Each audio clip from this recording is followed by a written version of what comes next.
Alright, so here it is in all its glory, and as we can see here, it's a very beautiful board. I, for one, like it.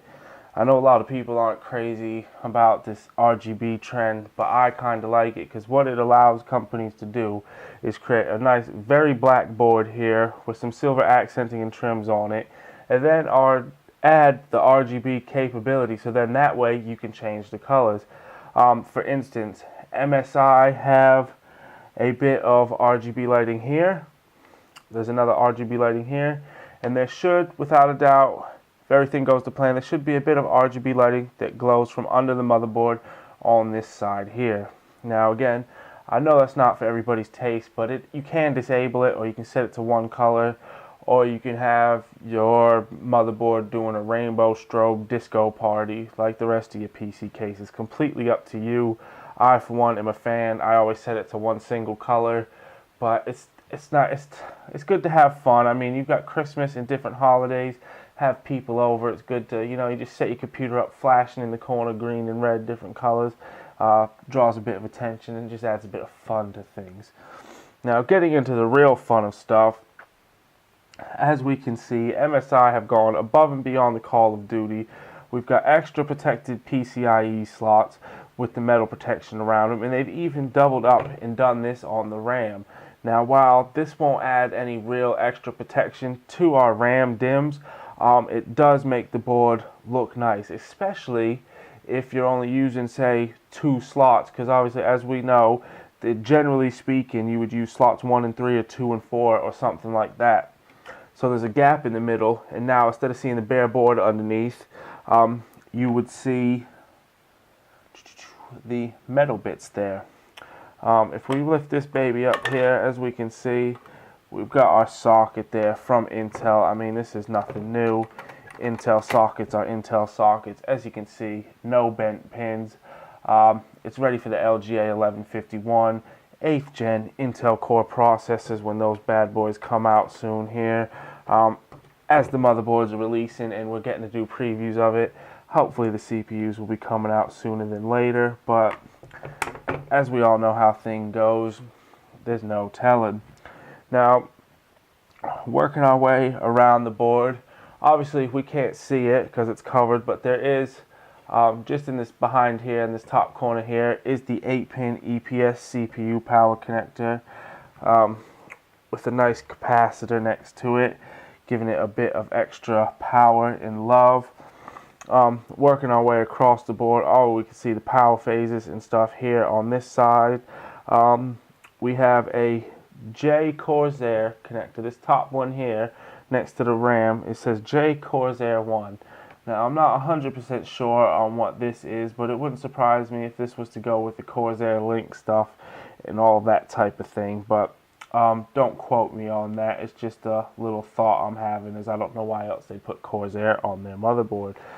We've got a pump fan here, and the CPU fan is on the other side of the RAM. Now, it's a bit odd. A lot of companies normally keep the CPU pump fan and the normal CPU fan next to each other, because a lot of people these days are using AIOs instead of normal air cooling, but MSI have decided to put it on the RAM, on the other side of the RAM, so you just have to route your cable up through here and across the top.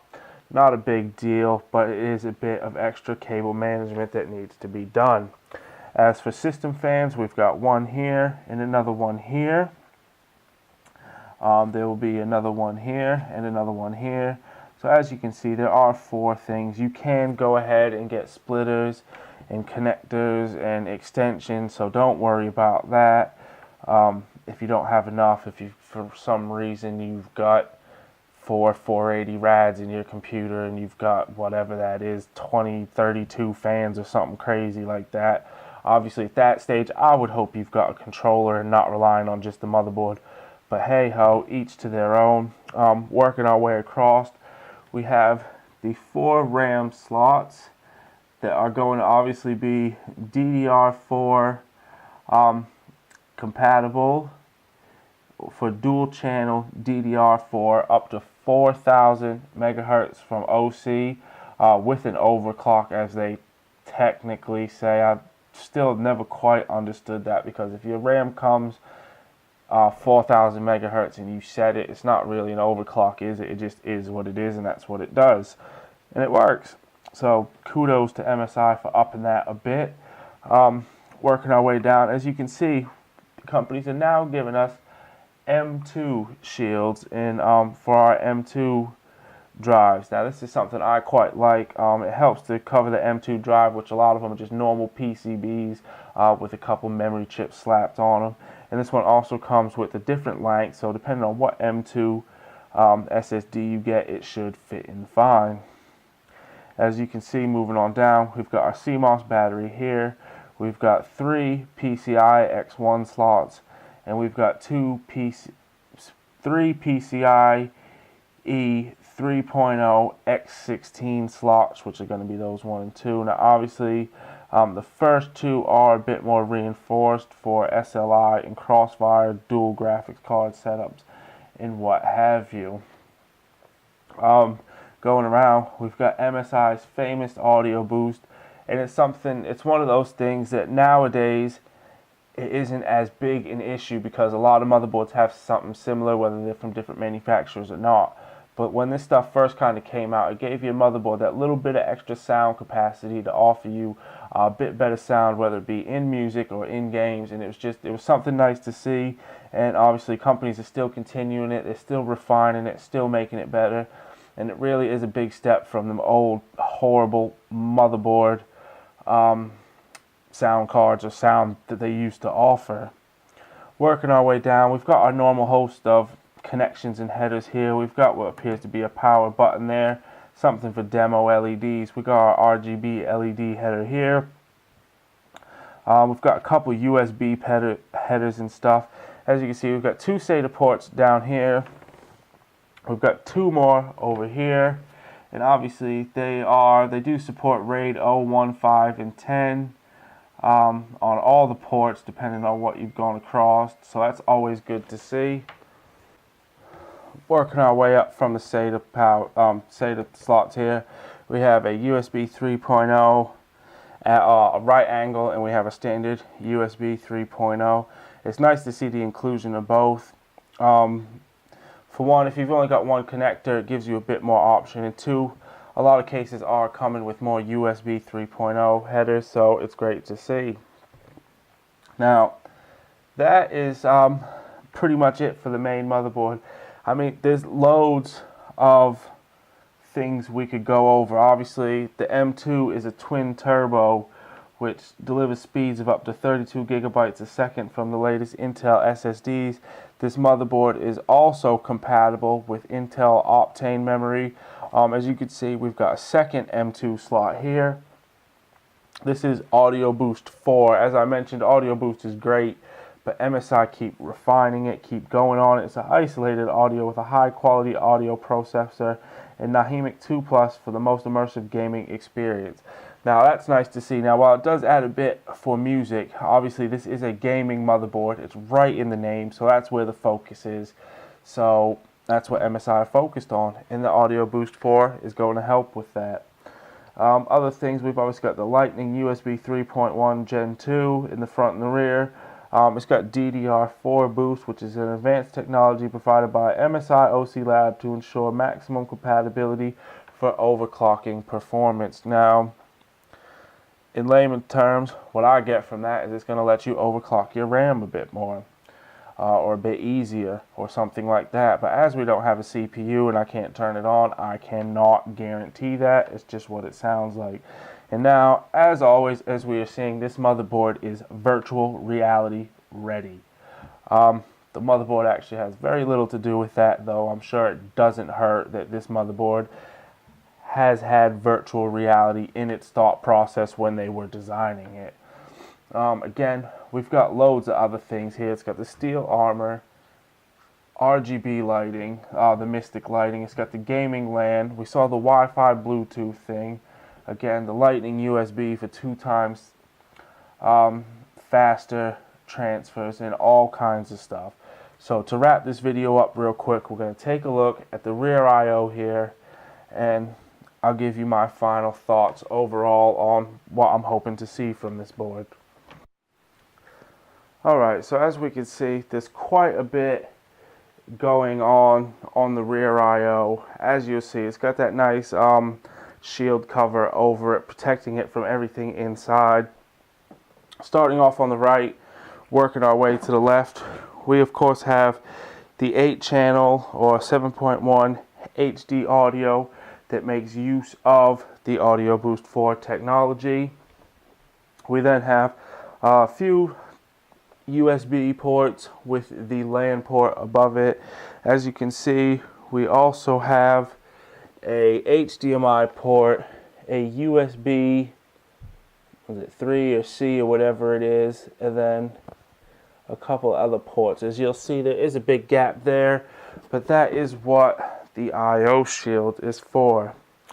And that's pretty much it for the closer look of this motherboard. So why don't I'm gonna go ahead, give my final thoughts, and we'll see what I think of it. Alright, so we just had a closer look at the MSI X370 Gaming Pro Carbon.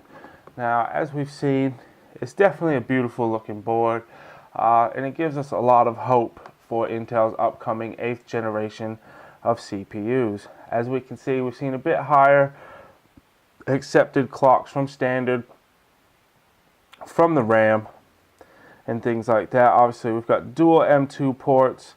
Everything is turboed, fastened up a bit. That's great to see as well. And at the end of the day, it just looks like a decent board. Now, obviously, this probably isn't going to be one of the top tier boards. I would probably hope it would be mid to high range-ish board, as it is a gaming design board, so it doesn't quite need all those extra features that you may soon see from an overclocking board or something like that, which is fine because obviously you've got to cater to your audience and know who they are and what they want. And MSI have done a great job of that. Obviously, we've got the RGB Mystic lighting, the audio boost, boosted up LAN ports, faster Lightning USB 3.1s, Lightning Turbo M2s. Like, MSI have done a great job in designing this board. There should be enough fan connectors for everybody. And one thing I really like to see is the inclusion of the extra bit of metal around the PCI slots, because it makes it a bit more durable, or you may think it's just a gimmick, but if nothing else, it does look a bit nicer. I mean, just look at that one. It looks like a Lego. Then the middle one here, it looks a bit nicer. And seeing that transfer over to the RAM slots is something I appreciate. It's one of those little features you can tell MSI paid a bit more attention this time around, and they're really trying to give people a decent board that looks as well as it performs. So with that being said, we're going to go ahead and wrap up, as I know this video is getting a bit long. But again, massive thanks to the folks over at MSI UK. As you've probably noticed, we haven't done much with them lately. I'm hoping to change that, and I think this is a good foot back in the door for us. Obviously, they don't just send out NDA samples to everybody. They were kind enough to send us out one, and hopefully we can start reviewing some more of their products and getting them back here in the spotlight a bit at Enos Tech. So as always, any questions or comments, let us know. If you have any questions, even if I can't figure it out, I can always get in touch with the boys at MSI, because as I said, this was a strictly overview sample. No testing was allowed, so I can't be 100% on everything. I will try to explain any questions you do have, though, so feel free to ask those in the comments below. Like, subscribe if you want. If not, that's cool as well. Cheers for watching anyways. And as always, again, thank you guys for watching, and please stay tuned in the future for more content.